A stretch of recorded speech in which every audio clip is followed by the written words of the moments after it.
12 mars 2024, une autoroute est annoncée au-dessus du désert, défi lancé au sable. 186 km surélevés promettent de rompre des décennies de retard, d'isolement logistique et de vie suspendue aux tempêtes de l'Harmattan. Mais qu'est-ce que cela change vraiment pour vous si Ibrahim Traoré a raison et que la route tient quand le sol cède ? Une nation tente de reprendre le contrôle du temps. Cette histoire promet plus qu'un chantier spectaculaire. Elle propose de comprendre comment une décision d'infrastructure peut modifier la vie quotidienne avant même son achèvement.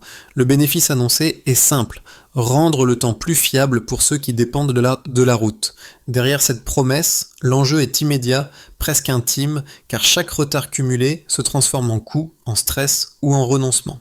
Il ne s'agit pas seulement de circulation, mais de cadence économique, de soins qui arrivent à l'heure, de marchés qui cessent d'être imprévisibles. Le récit met aussi le spectateur face à un pari risqué. Miser sur une autoroute surélevée dans un environnement hostile, c'est accepter que la réussite ne soit jamais garantie. Le projet peut stabiliser, mais il peut aussi fragiliser s'il échoue.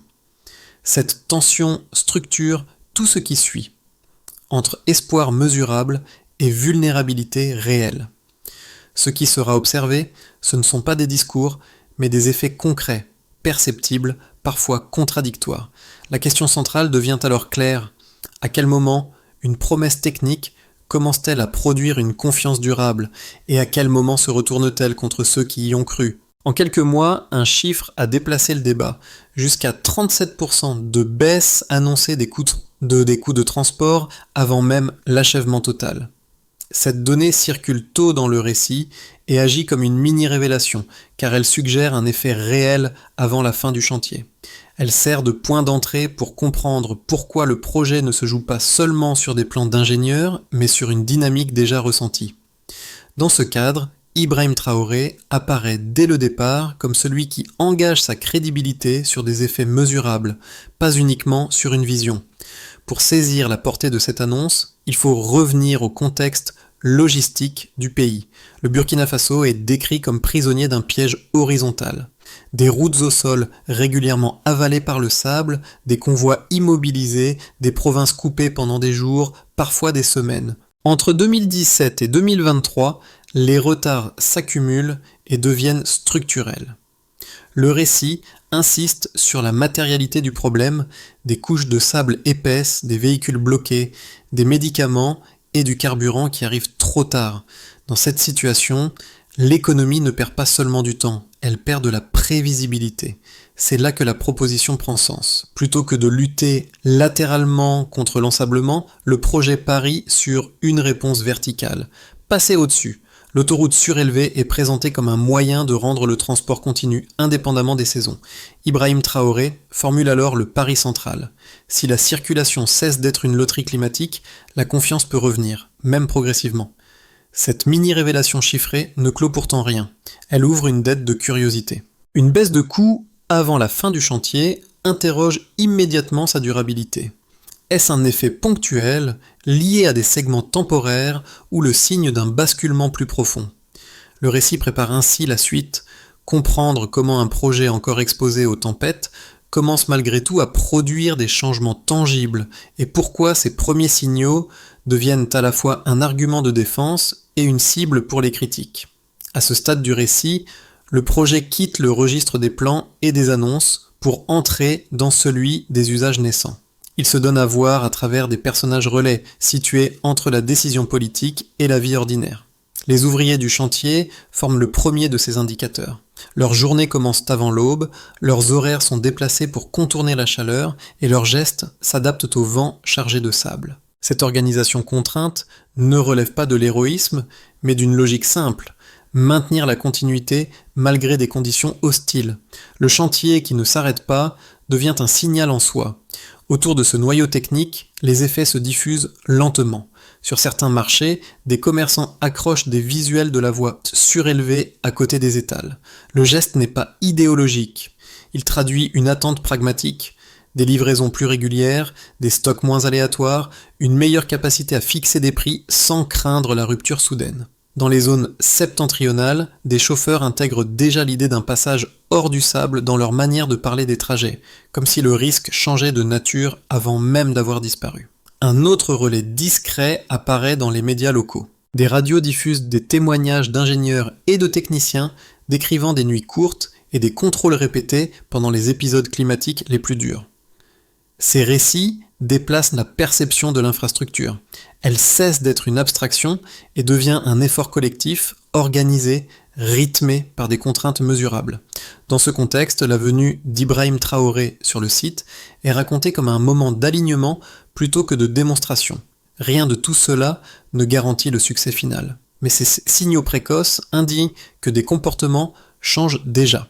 Le point clé est là. Quand des acteurs intermédiaires modifient leur routine, la promesse commence à produire des effets avant même d'être achevée. Tout commence par une phase d'activation rapide. En mars 2024, l'annonce du Sahel Skyway transforme une contrainte ancienne en objectif explicite. Le projet est présenté comme une autoroute surélevée continue, pensée pour soustraire le transport aux caprices saisonniers. Les premières semaines installent un rythme soutenu, accès provisoires ouverts, équipes déployées sur plusieurs provinces, segments préparés en parallèle. Le récit insiste sur cette accélération initiale car elle sert à créer une dynamique de confiance. Les acteurs économiques commencent à recalculer leurs marges. Les transporteurs redessinent leurs itinéraires et l'idée d'une continuité future s'installe avant toute preuve définitive. La montée en puissance se poursuit au fil des mois. Des jalons sont évoqués pour marquer la progression. Routes d'accès majoritairement achevées, centaines de piliers déjà en place, segments considérés comme critiques en raison de leur exposition au vent. À ce stade, l'anticipation joue un rôle central. Les commerçants projettent des flux plus réguliers, des familles parlent de produits frais arrivant à temps, et l'infrastructure commence à être perçue comme un facteur de stabilisation à venir. Ibrahim Traoré est alors associé à cette phase comme le porteur d'un calendrier, plus que comme un symbole, engageant sa crédibilité sur la capacité du chantier à tenir le rythme annoncé. Puis survient le point de rupture. En décembre 2024, une longue séquence d'Harmattan frappe le cœur du projet avant l'heure. Les conditions sont décrites comme extrêmes. Vent violent, visibilité réduite, chaleur écrasante. En quelques jours, plus d'1 millier de piliers récemment posés se retrouvent partiellement ensevelis sous le sable. Le choc est double. Technique d'abord, car il menace la chronologie du chantier et entraîne des coûts immédiats. Symbolique ensuite, parce qu'il expose le pari à sa contradiction la plus directe. Défier le désert, c'est accepter qu'il réplique. La réaction devient alors décisive. Les équipes ne suspendent pas le projet, elles l'adaptent. Les horaires sont déplacés vers l'aube, des protocoles de contrôle thermique sont intensifiés et des dispositifs temporaires sont mis en place pour limiter les dommages. Le chantier se transforme en lutte réglée heure par heure, où chaque ajustement vise à préserver la continuité minimale. La visite d'Ibrahim Traoré sur le site, relatée au plus fort des conditions difficiles, agit comme un catalyseur narratif. Elle ne fait pas disparaître les pertes, mais elle redonne un cap collectif à un moment où l'élan aurait pu se briser. Lorsque la tempête se calme au début de l'année suivante, les images circulent largement. On voit des piliers à moitié ensevelis, mais encore debout. Le débat change alors de nature. À l'intérieur du pays, l'endurance devient un argument. À l'extérieur, le scepticisme se renforce et interroge la viabilité à long terme. Cette phase d'après-coup ne tranche rien. Elle redéfinit simplement l'enjeu. Le projet n'est plus jugé sur son audace initiale, mais sur sa capacité à absorber les chocs sans perdre sa trajectoire. Avant le projet, le transport interprovincial était décrit comme lent, erratique et coûteux. Après les premiers segments opérationnels, une baisse annoncée de 37% des coûts apparaît comme le delta central. Cette bascule chiffrée ouvre la séquence de preuves, non pour clore le débat, mais pour cadrer ce qui change concrètement quand la continuité commence à s'installer. Le chiffre n'est pas présenté comme une promesse future, mais comme un effet observé avant l'achèvement total, ce qui explique sa force et en même temps la vigilance qu'il impose. La première mesure concerne donc les coûts de transport. La référence implicite est un système saturé par les détours, l'ensablement et l'immobilisation des véhicules. La diminution de 37% est interprétée comme une détente à plusieurs étages. Moins de carburant consommé dans des trajets imprévus, moins d'usure liée aux arrêts prolongés, et surtout moins de journées perdues où un camion existe sans livrer. L'explication reste volontairement sobre. Le récit ne détaille pas les méthodes de calcul, mais il insiste sur l'effet d'ambiance, des itinéraires redessinés et une logistique qui cesse d'être une loterie saisonnière.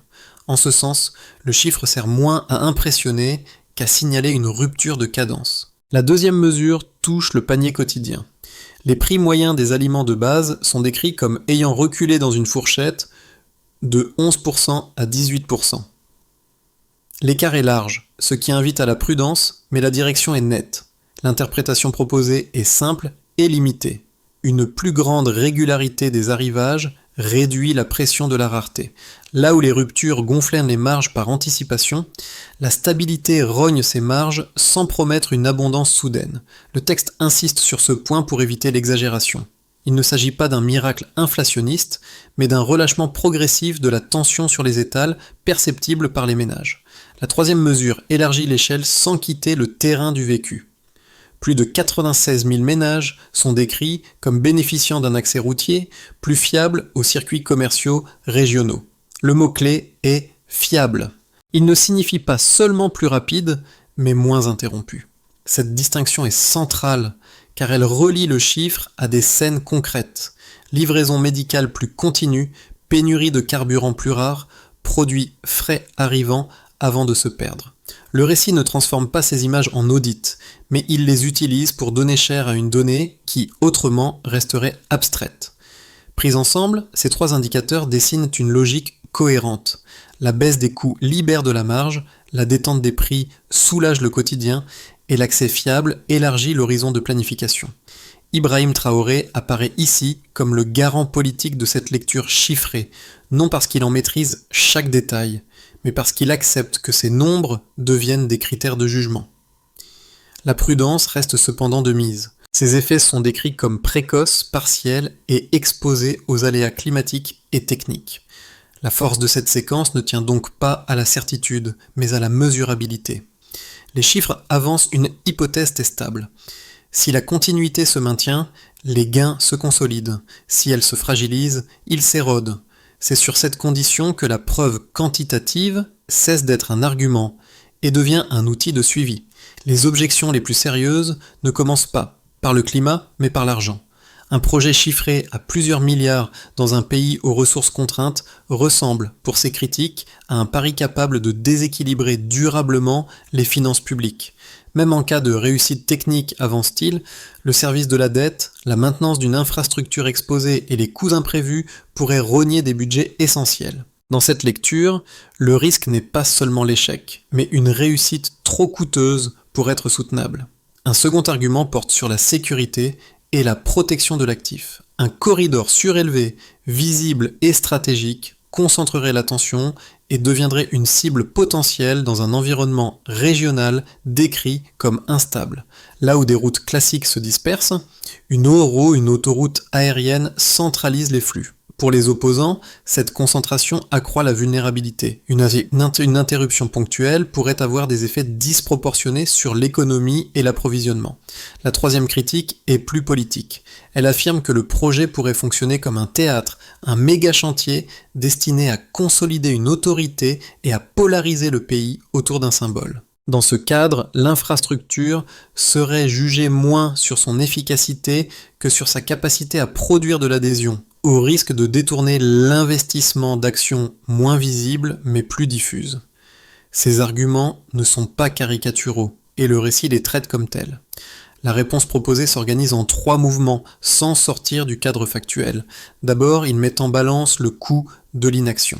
Les pertes annuelles décrites avant le projet, liées au retard, aux routes ensevelies et aux ruptures d'approvisionnement, constituent déjà une ponction continue.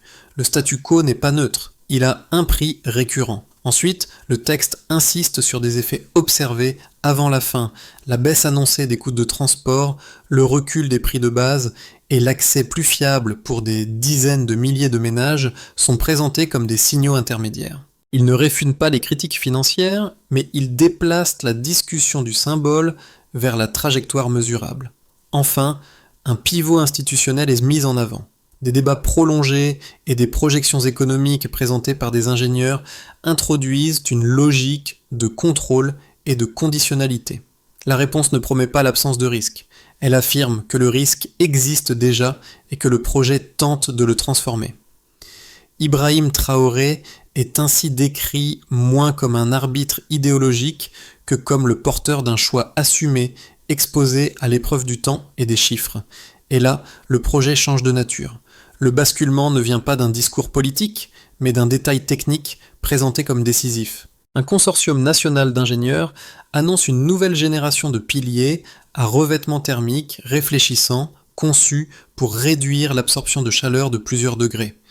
Dans un environnement où la température et la poussière sont décrites comme des ennemis structurels, cette innovation modifie les règles du jeu.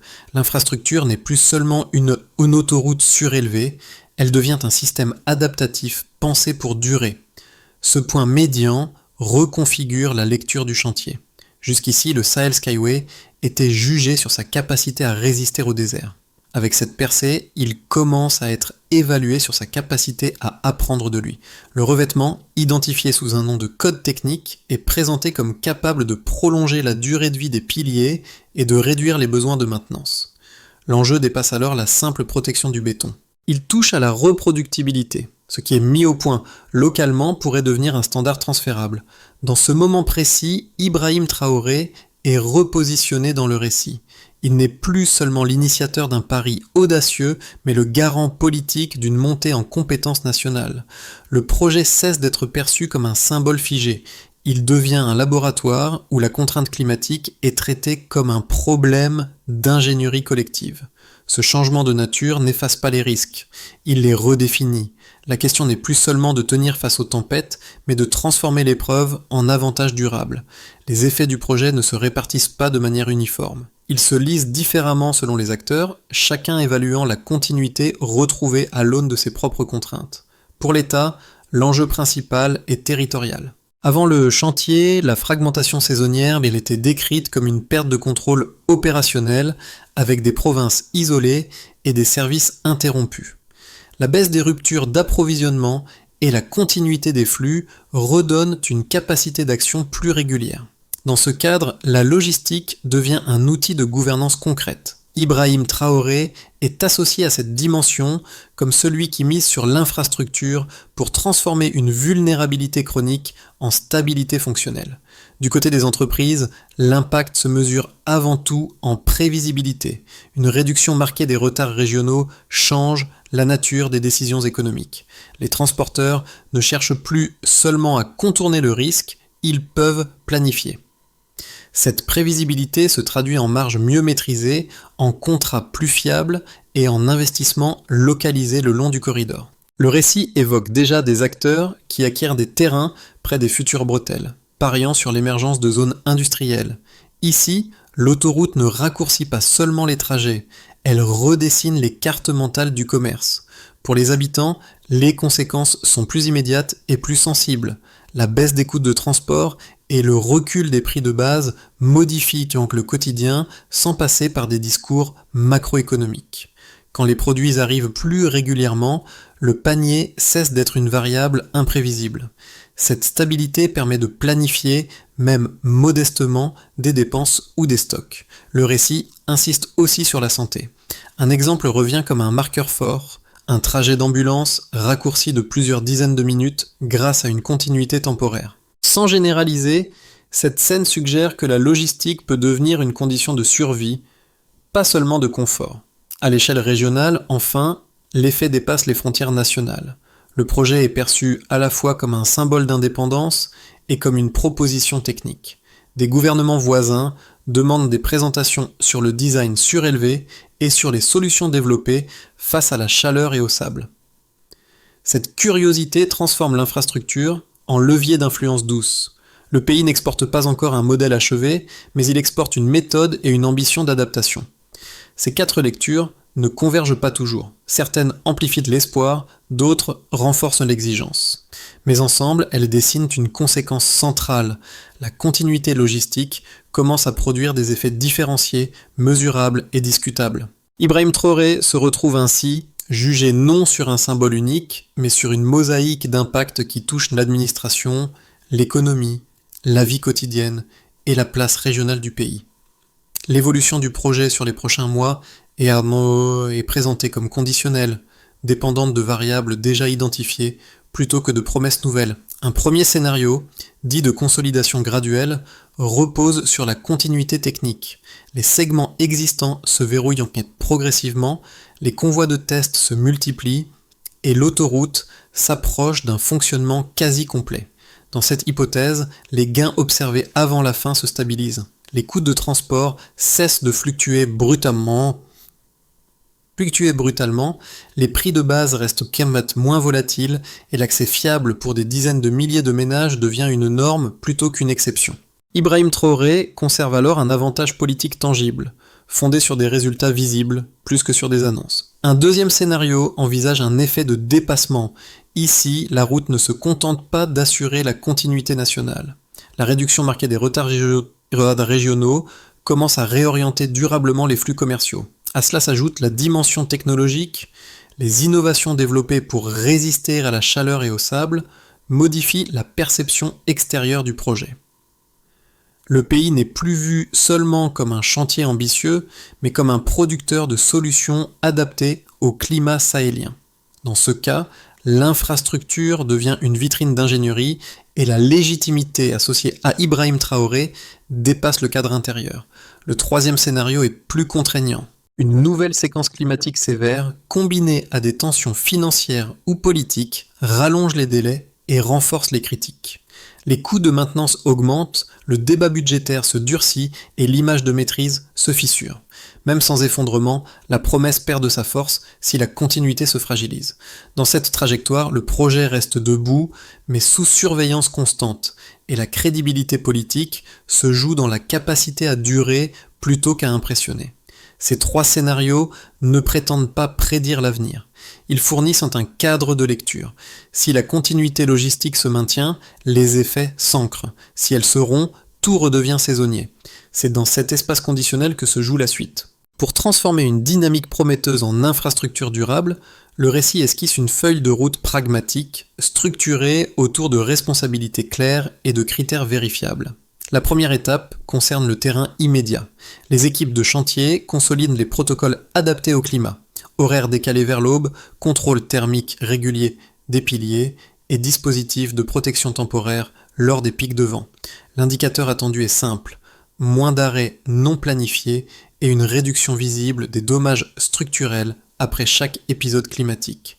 La deuxième étape relève de la gouvernance. Les autorités publiques fixent des jalons transparents et publics associés à des rapports d'avancement cohérents avec ce qui est observable sur site. Le rôle du Parlement devient central dans cette phase de stabilisation, non pour ralentir le projet, mais pour en renforcer la légitimité. La mesure clé n'est pas l'ampleur des annonces, mais la concordance entre le calendrier annoncé et les segments effectivement livrés. Ibrahim Traoré est placé au cœur de cette séquence comme garant de l'alignement entre technique et politique. La troisième étape vise la conversion des gains précoces en gains répétables. Les ministères concernés suivent des métriques limitées mais parlantes. Fréquence des ruptures d'approvisionnement, délais moyens de transport, continuité des livraisons médicales. L'objectif n'est pas de produire des tableaux complexes, mais de vérifier que la régularité observée se maintient sur plusieurs cycles saisonniers. La continuité devient alors un standard attendu, pas une exception commentée. La quatrième étape concerne l'innovation. Les solutions techniques développées pour résister à la chaleur sont documentées, testées et progressivement intégrées aux routines de maintenance.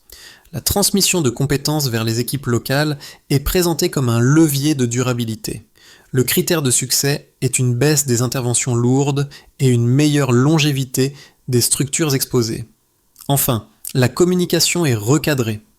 Le corridor est présenté comme un service national orienté vers l'accès, la santé et le commerce quotidien plutôt que comme un trophée.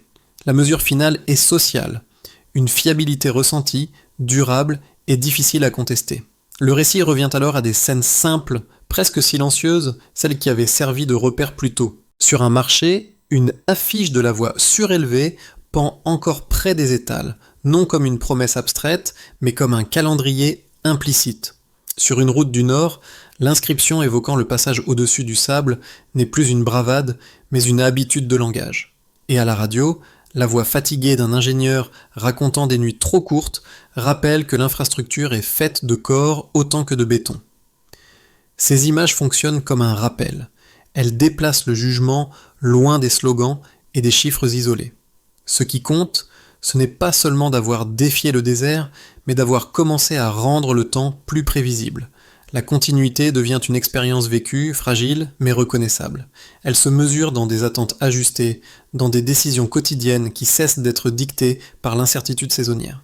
Dans cette boucle narrative, Ibrahim Traoré apparaît moins comme une figure héroïque que comme le porteur d'un pari exposé. Le projet n'efface ni les risques, ni les coûts, il propose une autre manière de les affronter, en les rendant visibles, discutables, vérifiables. La route surélevée n'est plus seulement une ligne au-dessus du désert. Elle devient un test de constance. La phrase qui reste est courte, presque sèche. La fiabilité vaut plus qu'une promesse.